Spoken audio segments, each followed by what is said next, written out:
So, welcome everyone to the December 2025 Bayou Culture Gathering. We're very happy to have you all joining us today. We'd like to introduce our management team to all of you. I'm a part of it. I'm Jonathan Forey, the executive director of the South Louisiana Wetlands Discovery Center, and we serve as the BCC's primary fiscal partner. We also have Dr. Rachel Doherty, who's the assistant director for programming and special projects over at the Center for Louisiana Studies, ULL, and she also represents the Louisiana Folklore Society.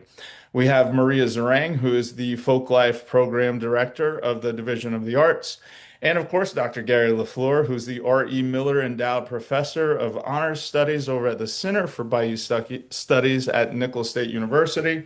And the staff of the BCC, we have with us Maida Owens, who's our senior program consultant, and Dr. Shauna Walton, who is our project coordinator. We share this slide with you to um, reiterate the importance of why culture is so important in planning. This is a picture that was taken at this year's Rougarou Fest in our Folklife Village. And in there you can see in the background, there is someone building a traditional palmetto hut, while we also have one of our youth learning how to stitch up one of our a trawl net from one of the elders. So um, people with strong ties to culture and community support report higher life satisfaction. So that's one of the ones that we wanted to highlight today. Just saying that it feels good to be a part of something special. We'd also like to say thank you to our funders, the National Endowment for the Arts, the M.J. Sindler Family Fund for Culture and Media, Louisiana Office of Cultural Development through the Division of the Arts, and the Louisiana Endowment for the Humanities. And I would now like to pass this over to Miss Maria Zarang to share a little bit about our artist spotlight for today. Hey, thanks, Jonathan. I'm going to talk about Lucia Alfaro. She's a member of the Coshada tribe, and she's a pine needle basket maker. I just met her. I've been kind of using these artist spotlights as a way to highlight people that I've been meeting on the job. I went to the Natchitoches Christmas Festival, and on the Saturday of the festival at Northwestern State University, Pete Gregory puts on Basket Day, just kind of highlighting Native American crafts and traditions. I went with Emily Bryant, who's on the call. Hey, Emily. And so one of the artists that I met with and talked for a long time was Lucia. And she's been weaving baskets since she was 8 years old. She's a fourth generation basket weaver. That kind of tradition has been unbroken in her family. I mean, could go back more, but that's what she said. Um, so she learned from her grandmother at a young age and kind of did it throughout her life, although she did take a break for a while and really got back into it during the pandemic. And her grandmother, I guess, her mother does baskets as well, but her grandmother was kind of like her mentor. And her grandmother kind of specialized in making effigies, these are two examples that you see on the screen, like the little animals or human figures are effigies. And so she kind of does that as a nod to her mentor, her grandmother. Whenever I was talking to her, she was making an armadillo with the shell as pine cones. It was so cool. I should have taken a picture of that. But anyway, she's just a lot of fun, and she does a lot of public programs. So if y'all see her around Louisiana, say hello. And also, I just wanted to say this was relevant to the BCC work. She said that, um, the like pine needles used to be more plentiful in our area. So now they have to travel at least 30 minutes, to harvest those pine needles safely. So kind of cost of environmental changes on culture right there. It's a good example of that impact. So yeah, that's it for the artist spotlight. Thanks. Thank you so much for sharing that story and this artwork. It's beautiful craftsmanship. So today, this is our agenda. We're going to hear from Rachel Nederveld in a second. We're going to have some time to ask her a few questions. Then we'll ask her our question that we've been asking all of our presenters this year. How does she move forward with intention? We're going to do a quick recap of 2025 and the theme that we've been implementing this year. We'll have some working group updates. We'll open up for announcements, and then we hope that everybody will stick around until 1:30 for the informal part of our discussion. And there's a picture there from Dr. LaFleur of those bonfires that you'll get a chance to see out on the levee. So today's gathering, we have Miss Rachel Nederveld, who is an audio storyteller based in Lafayette, Louisiana. She's going to present today lessons on communication for the audio documentary, No Matter the Water. And I was a personal connection to this. My best friend in the world, Summer Skarke, we've been friends since before we started elementary school. We were in swimming lessons together, and Summer learned how to swim. This is when we were about 4 years old. She learned how to swim, and I did not. So we always had the pact that if ever we were caught together in a dangerous situation with water, that she would have my back, and any other time, then I need to make sure that I'm there for her. But beautiful interview that you did with Summer and very heartfelt. And so thank you for the work that you have done to showcase those communities. So with no further ado, welcome so much and thank you for being with us, Rachel. Yeah, thank you. Summer's incredible. You guys are going to hear from her later. So, it's because of you I knew about her, so I'm grateful to you for that. Um, so I am sorry, guys. I need to figure out, there we go, how to move my Zoom. So I am so excited to be here. I have been to many of these talks. I've also watched many of them on YouTube. Like I just said, I found Summer because she was a speaker on here. And so there's also a lot of heavyweights I saw checking in. So I am very excited to be able to present to you guys. I'm going to talk about how climate progress really depends as much on communication as it does on data and policy today. Um, and so I'm excited to get into it. So in 2022, I was working on a project that was with an extremely elite athlete who found herself in the Arctic area of Alaska, helping ground truth data for snow scientists and climate scientists. And it really got me thinking about what are people in Louisiana doing with their unique skill sets to mitigate and adapt to our changing environment here. And so I just decided to use my skill set of storytelling, and I that question became the audio documentary, podcast, whatever you want to call it, No Matter the Water. When I started, I really dove into research on what stories and themes would be most effective, because I really wanted to make sure that I was communicating to a Louisiana audience and that the messages that I was the stories that I was putting out there were the correct stories that would have the most effect. And in that research, what I quickly learned is that the climate challenge is also a communication challenge. And so today I'm going to share some of the research. There's a lot of it, but I'll share a little bit of it that informed the series.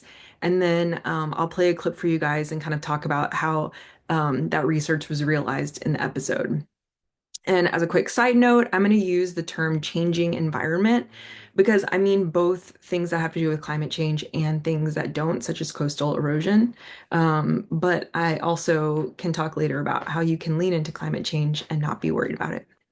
So why aren't we breaking through? Raise your hand if you feel any frustration with the fact that people don't seem to be, sorry. Oh no, I'm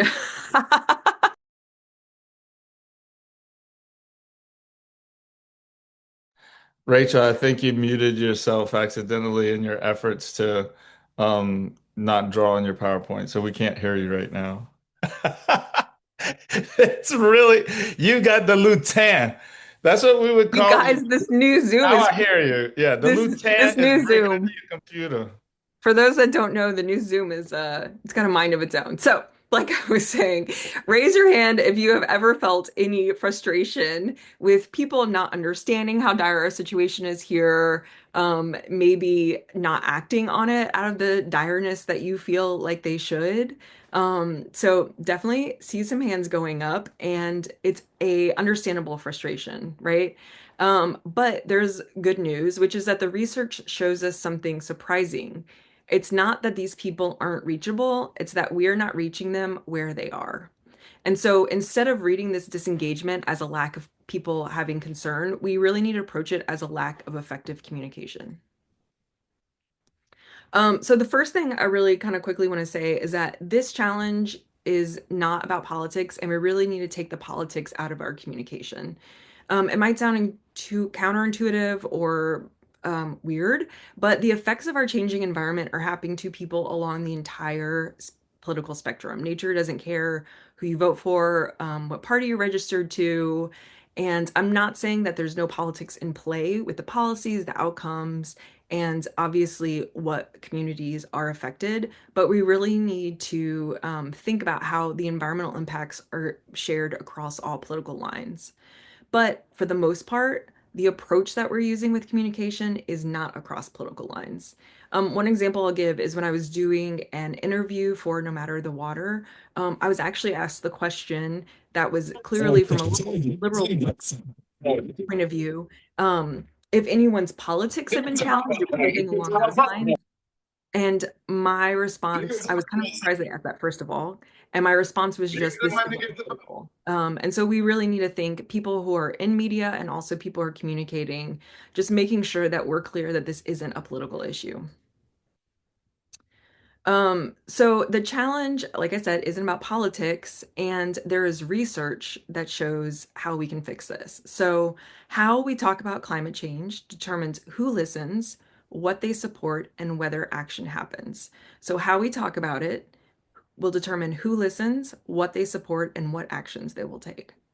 So if we want to see change, we need to learn to communicate and message in a way that resonates with a much larger group of people. I know Maida is gonna love this slide. The importance of storytelling is huge in communicating this message. I know there's lots of arts and humanities people, and I know there's also academics and scientists on here. And a lot of what needs to be communicated is data and facts. And so this is a little bit of research on why storytelling helps with that. Human brains are wired to respond to storytelling. People retain only 5 to 10% of information if it consists of statistics alone. But when they hear a story, they remember 65 to 70%. And then facts are approximately 22 times more likely to be remembered if they are part of a story. So, storytelling really is a powerful tool that can be used to connect with people on an emotional level, build the trust and credibility that's needed to get them to ultimately drive to action. In 2023, Potential Energy, which is a nonprofit marketing firm, in partnership with Yale Program on Climate Change Communication, carried out one of the most broad and comprehensive global message studies on climate change. So, finding out what messages would be most effective. And this is, as you can see here, this is the messages that were most effective. And the smallest ones are actually about jobs and economy. The yellow one is protecting our health by reducing pollution. The one in turquoise is protecting ourselves.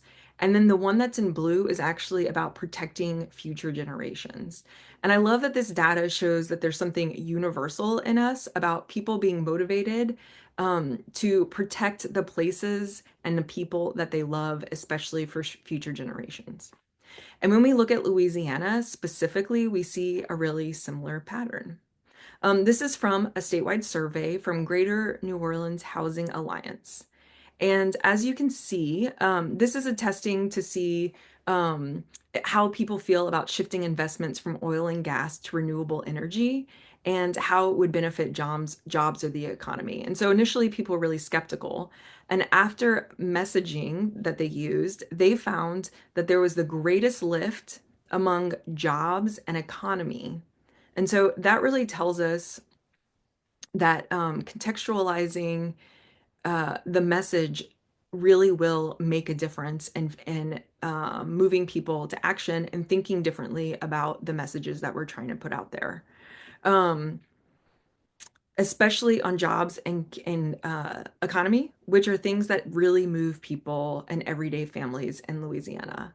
And the key is that people don't automatically reject ideas like renewable or economic opportunities. They just need to hear them in the correct context, in terms that feel practical and relevant to their lives, which is part of, I think, what's missing right now with our dialogue.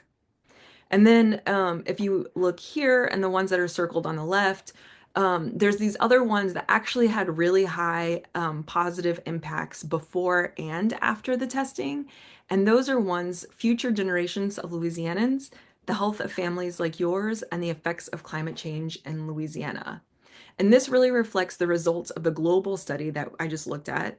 We just looked at that future generations and personal impacts are also effective with messaging.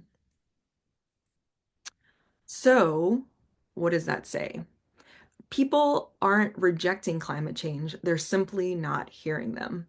And this may seem not correct to many of you because we all live in information bubbles. And I imagine that everyone here thinks that these issues have been discussed to death. You've seen on social media, your newsletters, everything about all the numbers, the statistics, the stories, all these different information that is making it dire for you. But the truth is that we are living in our bubble about this information, and there's still millions of people who believe disinformation about the science of climate change. I'm sure everyone here knows it. I have family, I know people like this too. And that's because in their bubble, they're seeing and hearing things that are different. In marketing, we know that people need to hear messages multiple times across different channels before they trust them. And people outside of our bubble aren't hearing our messages enough. In another potential energy study, they tested how someone's belief in disinformation impacts someone's receptivity to more emotionally resonant and truthful climate change narratives. So, someone believing in disinformation, if they hear truthful storytelling, how is that affecting their belief in our climate change narratives? And as you can see here, every single pro-climate narrative that they tried and tested increased the levels of support for climate action among disinformation believers on average by 11 percentage points, which is pretty significant. Even people exposed to false information about climate change can become supportive when they hear enough truthful, human-centered stories. So going into no matter the water. In taking all of this information and thinking about how to create an effective stories, I started with who are the messengers going to be, not what are the messages, because I knew that the people really needed to be relatable and feel like they understand the lives of the audience that I was going for, which was really a South Louisiana, not New Orleans audience. So I didn't start with the topics. I started with the messengers. And here are some key messengers that I was looking for and some key aspects of messengers. I wanted everyone to be local and from here. Everyone needed to be relatable, trusted, and apolitical. As an aside, I was really looking for moms because there's a lot of data that moms are really trusted and great messengers. Scientists also are, and educators. And I think educators speaks to some of the themes, which I'll look at now. So future generations, we looked at that. Heritage and culture obviously is really important down here. Place and pollution is another theme that's actually really effective uh, via research to talk about, especially around conservatives and people that are our demographic here in Louisiana. So climate stories resonate most when they connect to everyday life. And so kitchen table issues were really important to me. And finding stories that tell your message through these kitchen table issues is key to engaging and finding the listeners where they are instead of where you want them to be.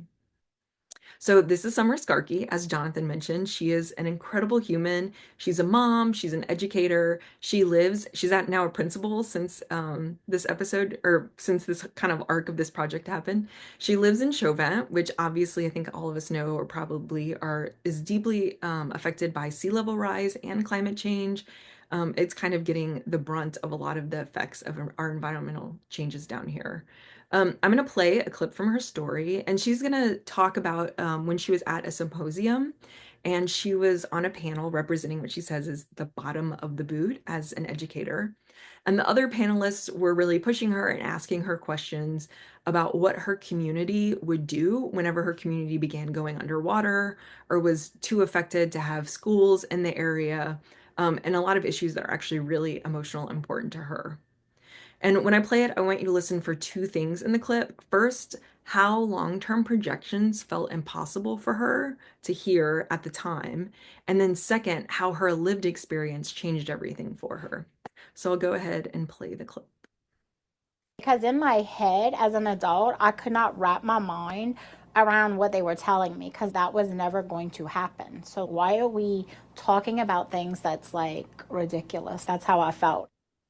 I remember them saying that there was somewhere where they had actually thought about putting schools on barges so that if the water rose, the barge would just come up and then the school wouldn't be affected. And I was like, oh, that's a cool concept, you know.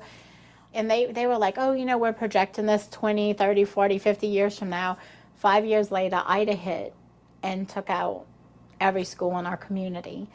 And I remember me crying. I cried in front of grown men because I was mad that they were trying to tell me that there was a possibility that they wouldn't have education where I lived. And then it happened. And I was like, whoa, they messed this up. They like, I couldn't have handled the truth if they'd have told me 5 years. I'd have them really thought they were crazy, right?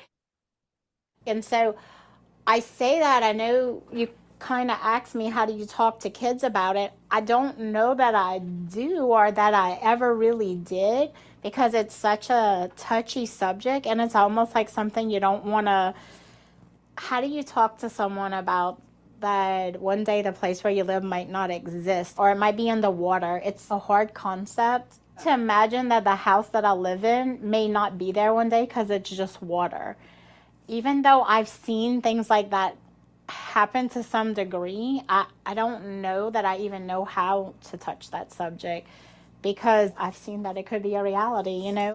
It's something I don't want to talk about because it makes me mad. I love Summer so much. And so Summer wasn't denying reality. She just wasn't in a place where her brain could even wrap around it, or she was emotionally ready to take in the reality that could happen, right? And that's not ignorance, it's just kind of how we are as humans. And this is why messaging matters so much, and who the messenger is matters. And also is why timing matters. And so also this is a good example of how stories are more effective than data and kind of abstract ideas about the future than when we're hearing people's real, relatable stories. So why does Summer's story work so well? I kind of touched on that, but um, she is a really great messenger. Her storytelling points, the themes, her traits, are all ones that are proven to make a difference. And so Summer is a trusted messenger. She's speaking from lived experience and a community that's already experiencing impact, and she grounded it in concern for future generations. And so this is really what the research is telling us. Hearing it as a story from a trusted messenger makes it real. So what are some takeaways? One is we need to invite more people into the communication. We need to meet people where they are. The research shows us that effective communication can still move us forward, so it's not hopeless in this. Um, we need to lean into storytelling to communicate the data. We need to think about who are the most effective messengers. And so for everyone, you need to think about to yourself, who are the people who can most effectively talk about the kitchen table issues that I'm trying to communicate. We need to use the themes that speak to shared values, again, the kitchen table issues.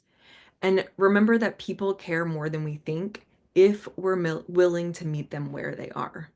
And so those are my big takeaways for you guys. I hope that's super helpful. I'm super curious if you guys have questions. If you want to hear the series, it's at nomatterthewater.com or wherever you get your podcasts, as they say. So you can just check it out called nomatterthewater.com. So thank you guys so much for having me. Thank you so much for sharing your work with us, Rachel. We have a couple minutes for a few questions for Rachel or any points of discussion that you may like to ask her about her work. If you'd like, you can raise your hand, Dr. LaFleur. Thanks for that, Rachel. I was wondering if you could give an example of meeting someone where they are. That was the last point that you made of Sure. how we kind of fail in that or how we get it right. Yeah. So when I'm saying that, I think a lot of it, there's many different examples. So if you have a specific example of a message, I'd be happy to talk about it. But I think a lot of times we're assuming people remember numbers or remember data, and they aren't. And so we're kind of assuming people remember how dire things are, maybe based on science, and they're not. They're remembering it based on lived experience. And so bringing in the lived experience and talking about how it's affecting their everyday lives really can make a difference in that way, and communicating it through that instead of just numbers. Um, Another way is kind of what I was talking about earlier, is using messaging that is more aligned for one part of the political spectrum than the other. People care about different things and are moved by different things on both sides of the aisle and across the entire spectrum. And so if the language that we're using is really tied to more about jobs and economy and government intervention, that's going to be different than some people aren't going to want government intervention, and some people are going to be more moved by maybe more social issues and more morality issues that are different. So just thinking about where people are and what affects them, instead of just assuming that the message that you're thinking of and want to say is the most effective.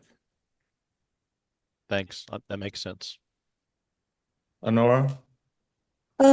Yeah, your focus appears to be more on like the average people, everyday people, and how scientists or decision makers communicate to them. But I'm thinking the reverse also is an issue. Like if you are a local citizen who already is quite convinced and living firsthand the impacts of climate change, being real, but you cannot get your elected leaders to actually take it seriously and look long term because so many just think short term, or they are following political uh, whatever or industrial lobbyist money or whatever. How do you get them to hear your story and take it seriously if you want your elected leaders to actually do something about it, or any decision maker for that matter? Yeah, that's a great question. And I'm sure other people have other thoughts and answers, and I would love to hear them. But my feeling is that any politician can be moved if enough of their constituents are concerned by something. And so the issue in this case is that we need to be communicating more to those people's constituents so that they care and they're doing something, than worrying directly about the politicians themselves. I'm not saying we should ignore politicians, but really, the thing that's going to affect most change in politics is making sure that the voters who vote for those people are raising their voices and are concerned, and it's a top issue for them. And so by tying it into these kitchen table issues that are about jobs, economy, safety, your kids, your grandkids, those are things that are really going to resonate with people and help them be able to bring it to the ballot box, to the voting machine whenever they're ready to vote. I don't know if that's helpful or anyone has any kind of other thoughts around that. I have one last question before we move on. Um, I listen to Summer's podcast the most out of all of the shows just because I know her and I share a community with her. Um, And I don't know that she recognizes the power in her story. And so first I want to say that I appreciate you recognizing that and and showcasing that, I guess. I my question is, and I mean, I think this is the beauty of the subtlety of your work that might not be so subtle, but I'm not sh I'm processing all of this as I'm trying to share it. You know, I know that some things can happen while you're editing the audio to craft the story in a way that is powerful to communicate the message that you, Rachel, are trying to communicate to a broader audience by using Summer, the storyteller, right? Um, I guess this is more about a part of your process. Do you have, when you start out, are you saying, I want to find a way to communicate the impacts of climate change to a broader audience? And so when you're interviewing people like Summer and asking them about their lived experience, how how do you as sort of an artist, let's say. Not, I mean, you kind of are, I guess, an engineer, audio engineer. When you're trying to put all the pieces together to make the most meaningful impact, how do you do that? What are you looking for? What are you, how long, how long does it take? All those questions. I started this 3 years ago, so it took me a really long time.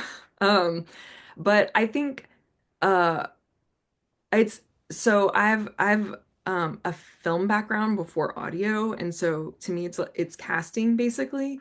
And so I had a very mapped out like actual diagram in Miro, if anyone uses Miro, of different topics that I was interested in and different kinds of people that I was looking for.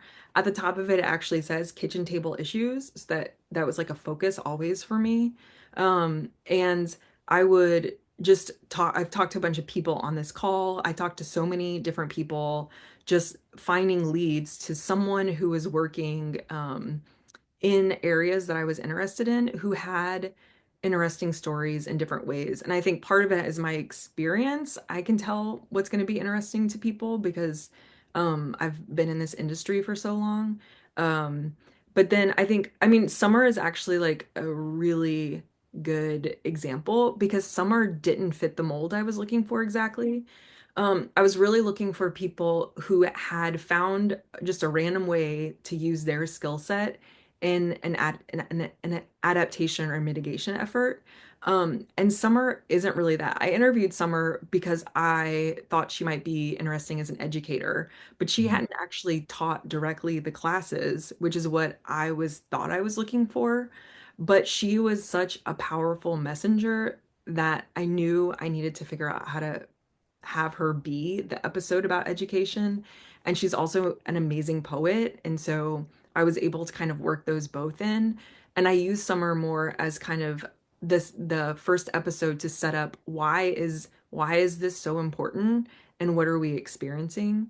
And kind of be a springboard for kind of why the rest of the people thinking about their skills and how they're using them in their projects in different ways are so important.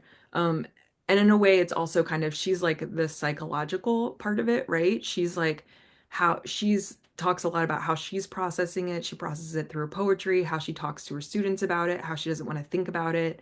Um, and so I think that's one of the things that makes Summer really amazing and unique is she just is very open to talking about those things.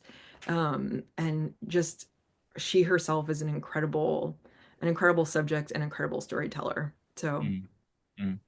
What's yeah. been the feedback from the folks that you've interviewed? You know, have you talked to Summer since the episodes Yeah. aired or any of the other folks? And do they feel as though they're a powerful messenger? Or are they like, yeah, it's nice. It was good. Or do they Well, understand?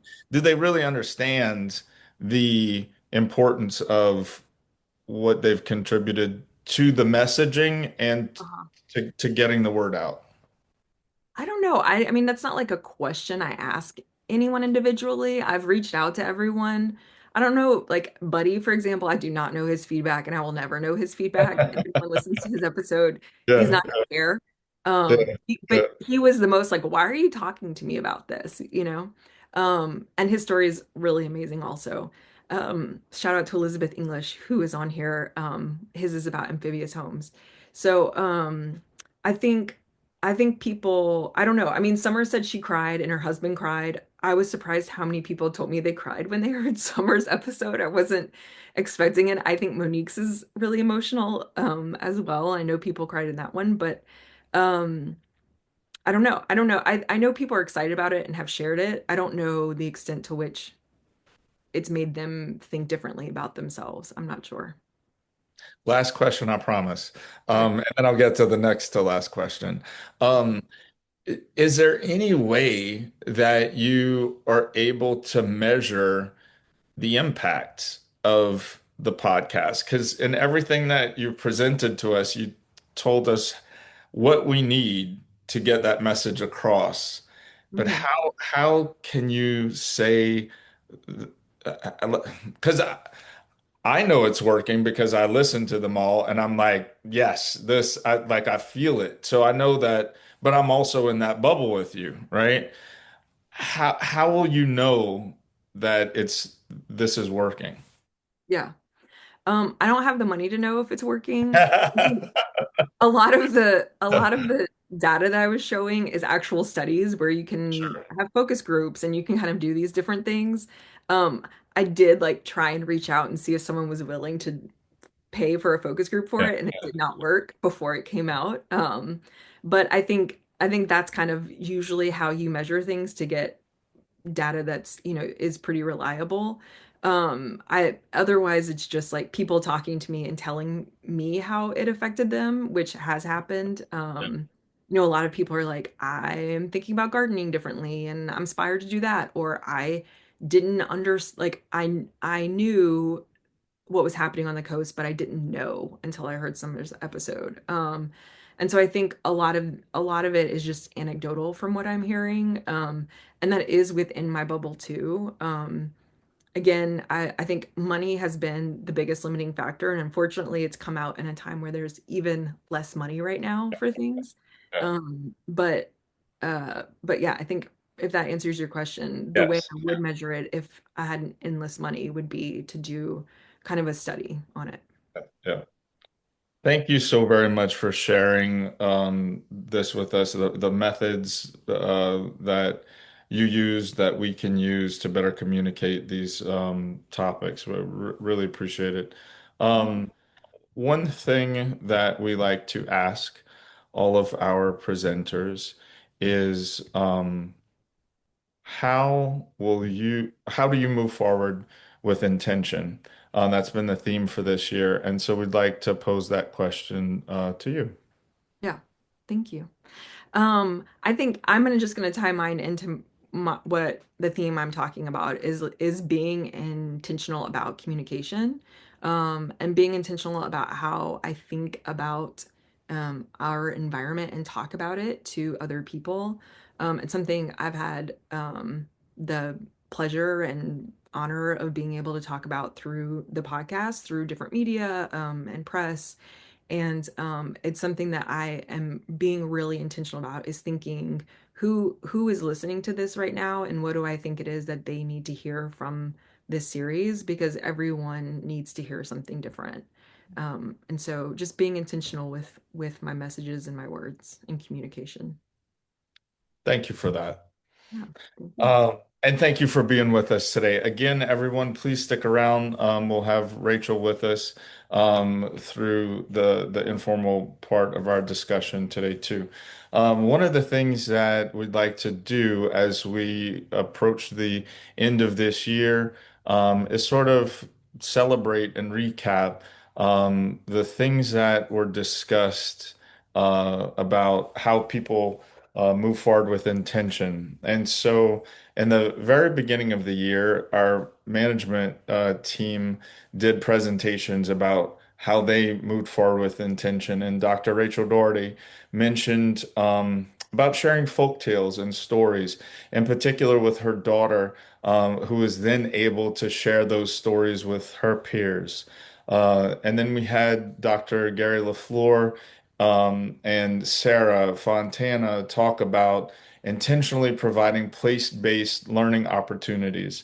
Sarah through the Wetlands Discovery Center, going out into the classrooms in public schools in Terrebonne Parish, and Dr. LaFleur with his students at Nichols, who he was able to bring out to um, Grand Isle and talk about, a last inhabited barrier island and seeing how the houses that were closer to these live oak trees that survived are the houses that are still intact.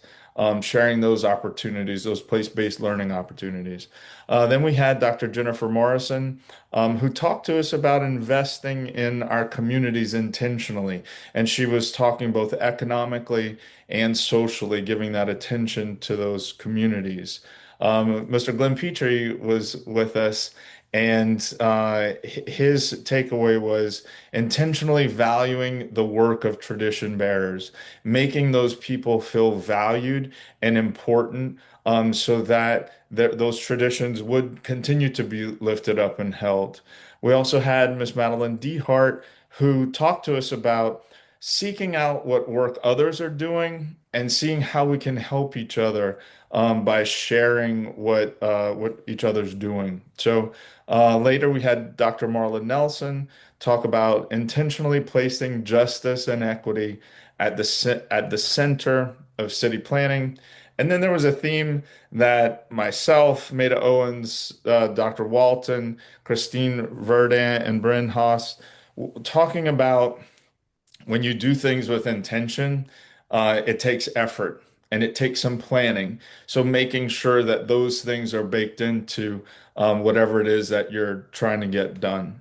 Identifying the traditions that we want to pass on, and then identifying the means of transfer. And then finally, one of the themes that was discussed by Amy Kennedy was being intentional about our attention. And this one I thought was very important too, because, and in particular in online spaces, because a lot of those social media platforms are created to monetize our attention. And so making sure that you don't get sucked into the doom scrolling, be very intentional about where your attention goes. So I think it was a successful year with that theme. Our management team's gotten together to discuss what our theme is going to be in January. And so we've landed on reclaiming the human connection. And so a few points to think about as we go into 2026. How can culture reconnect us? What brings us together? Festivals, Cajun jams, French tables. How can culture overcome isolation? And what is a community in the age of technology? All that sort of builds on that last point of what Amy was talking about in being intentional with where you put your attention, because it's so easy these days to fall into a silo, or as Rachel was talking about, that bubble that we're all in. And it's sort of, it's next year we're going to talk about how we can both get outside of our bubbles and bring some outsiders into our bubbles. We're going to share the bubble for in 2026. So we hope that you'll join us throughout the year for that. So a little bit information on our working groups. We've got the French language preservation group that meets the second Tuesday at 6. There's a little bit of discussion on how that's going to be changing into a quarterly meeting. So we're going to give you some more information on that. Cultural and coastal planning is every other Monday at 2. Erin is the convener there. Artists and tradition bearers are on a temporary break, so stay tuned for when that group comes back together. Protecting Collections is the third or fourth Thursday of the month at 2. The convener there is PUD. And then Preparing Receiving Communities is the third or fourth Tuesday of the month at 2. And that's Madeline and Rachel who are the conveners there. If you'd like any information about that, please check out the Facebook page or send an email to us, and we'll be sure to connect you with the right folks. We have a couple announcements. So if Dr. Doherty, if you are available to talk a little bit about the Louisiana Folklore Yes, Society annual meeting. yes. We are having the Louisiana Folklore Society meeting at the end of January, the second to the last weekend in January. This is a meeting, but it's also a conference. And traditionally, it takes place over 2 days, but the conference where there will be research presentations is mostly concentrated on the Saturday of January 24th. Friday, the 23rd, we gather, we have an event, we have a reception, sometimes we have an outing or an excursion. And this year it's happening in Lafayette. It's on the campus of the University of Louisiana, Lafayette. For the conference, if you would like to participate, that will be at the Student Union. And the Friday reception will be at the Center for Louisiana Studies. We'll have music. We'll have a couple of presentations that evening. And in the afternoon, I'm arranging a tour of the KRVS studio, which, if you're not familiar with KRVS, they are the university radio station. They're a public radio station that has traditionally had a lot of French language programming, and they showcase a lot of oral traditions in French. And the staff there is very cool, very friendly, and it's really fun to go to a radio station if you haven't. Um, so I wanted to also highlight that I am still accepting proposals until tonight at midnight. The deadline for if you have an idea about digital folklore. The theme this year is pixelated digital folklore and the folk we've become. Digital folklore, digital humanities, online communities. One brilliant idea for this was also the way that DNA testing and online genealogical research impacts people's sense of identity.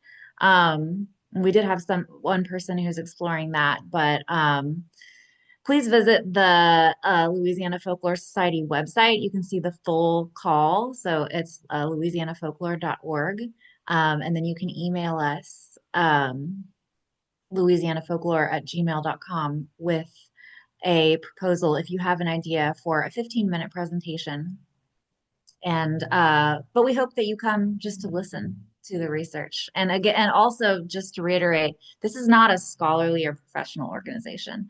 A lot of scholars and professional folklorists, ethnographers, academics are in it. But this organization has always been open to the folk. So lay folk are encouraged to come because y'all are the ones who have the lore, right?